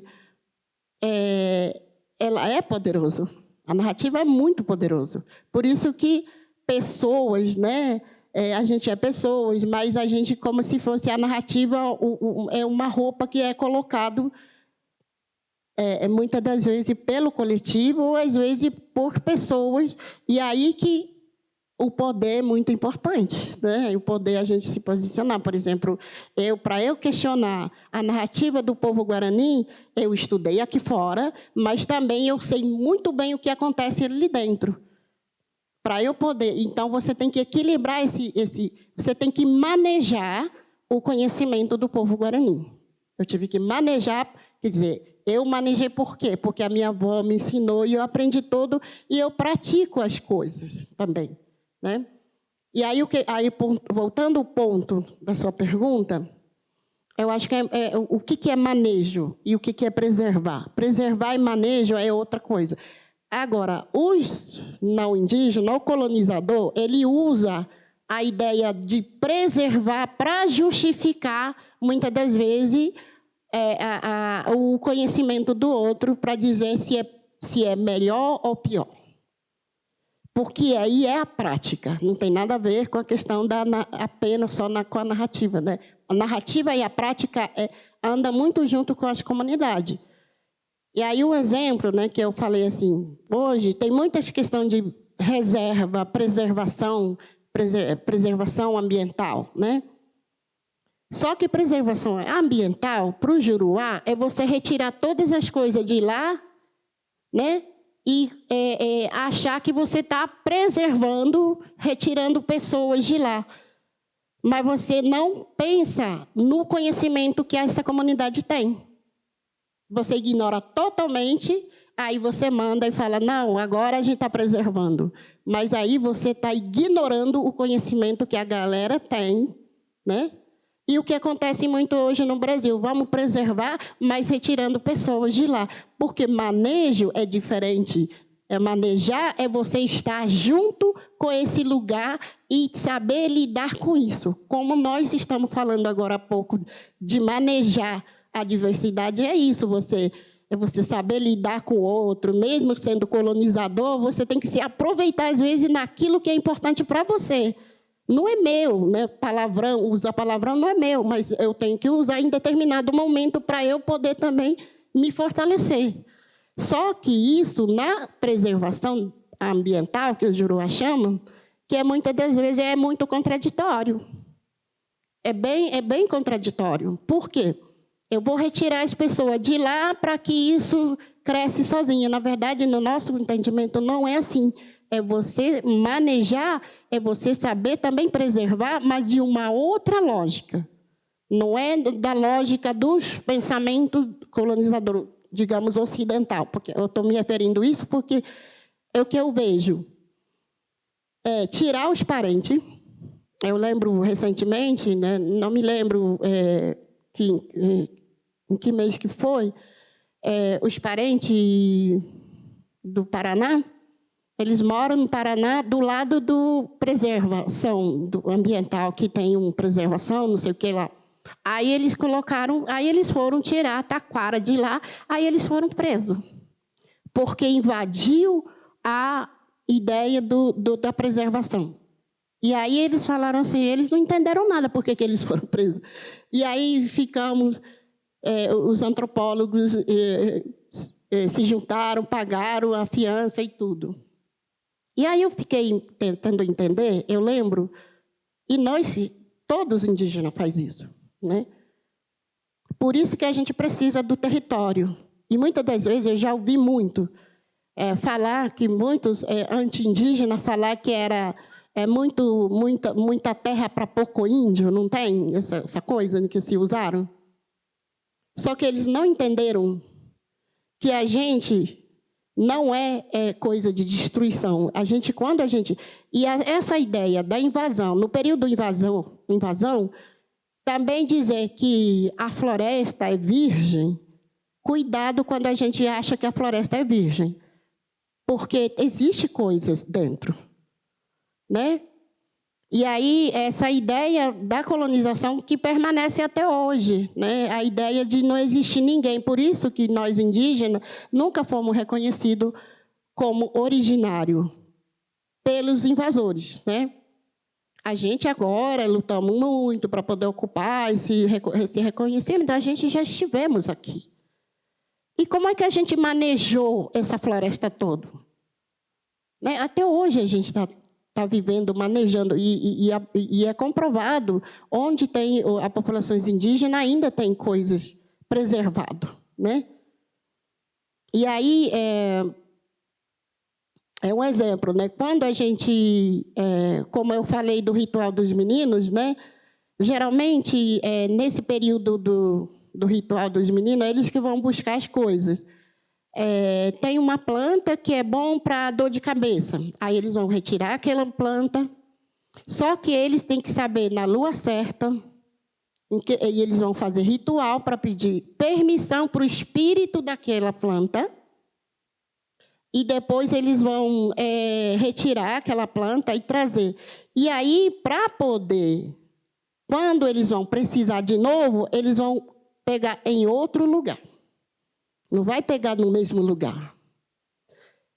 E aí é contraditório dizer que os indígenas não precisam de terra, porque é na lógica dos brancos, que é colocado aqui, que você tem que... E aí você acaba explorando uma coisa e acaba aquilo. A gente não acaba com aquilo, a gente maneja. A forma de manejar. Isso é um conhecimento que a gente sempre tem. É milenar isso, conhecimento indígena. Né? Então, e por isso que a gente precisa também ter muito. Se tiver tem uma planta que a gente chama Issu, que é muito bom para todas as coisas, para doença, né? Aí, Issu, na verdade, tem na Mata Atlântica. E aí, eles vão ter vários lugares, eles vão mapear, né, onde tem esses lugares. E quando precisar de um, vai lá, pega um. E depois, quando precisar de novo, vai lá pegar outro. E por aí vai. E aí é assim que a gente vivia, inclusive, no território. Por isso que também essa questão da migração, para a gente, sempre existiu a migração. Migração é você mudar de lugar para você deixar descansar o próprio espaço onde você ocupou. Então, por isso que para a gente não existia essa ideia de divisão de fronteira, de terra. Fronteira, para a gente, é o próprio nós. O próprio nós, nosso gente. Nós, gente, é fronteira. Mas a terra não existe fronteira, essa divisão de fronteira. Né? Então, eu não sei se eu respondi, mas assim, eu estou trazendo essa ideia de o que é manejar e o que é preservar. As duas coisas juntam, mas só que na ideia é outra lógica na percepção dos não indígenas, ocidental. Né? E aí separa, como se fosse separar o corpo de outro. Né? Decepar o corpo, aí você está preservando. Porque na nossa ideia não existe essa decepar o corpo. Existe conjunto. Esse conjunto, mas entender como manejar aquele corpo, né? Que é o próprio espaço na qual onde a gente vive. Então, essa é a diferença. Não sei se ficou claro, mas assim, mais ou menos isso.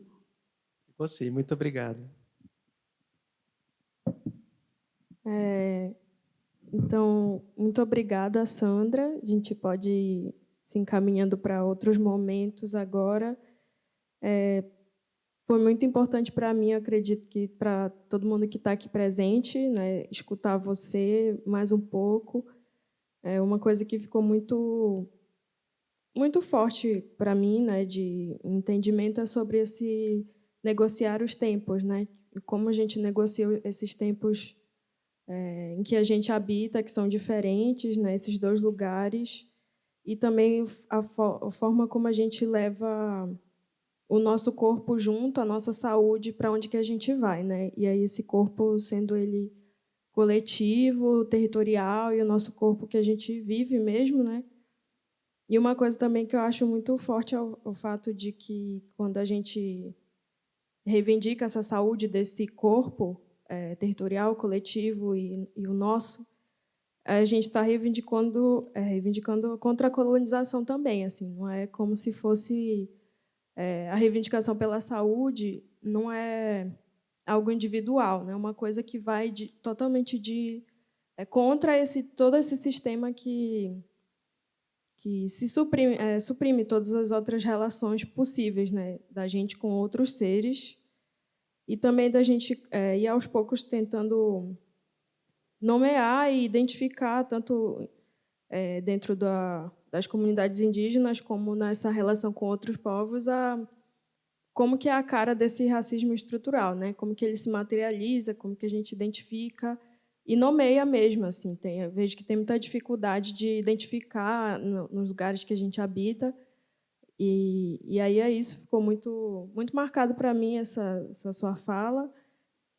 Também queria agradecer a todo mundo que está aqui por terem se aberto, né, para essa escuta e também querer incentivar e esses outros processos a partir das relatorias, né, o que vocês vão escrever. Isso vai ser muito rico para a gente. Quando a gente tiver esse material, vai ser bom para compartilhar, né, para quem fez as falas, né, tanto de ontem quanto de hoje, e hoje mais à tarde.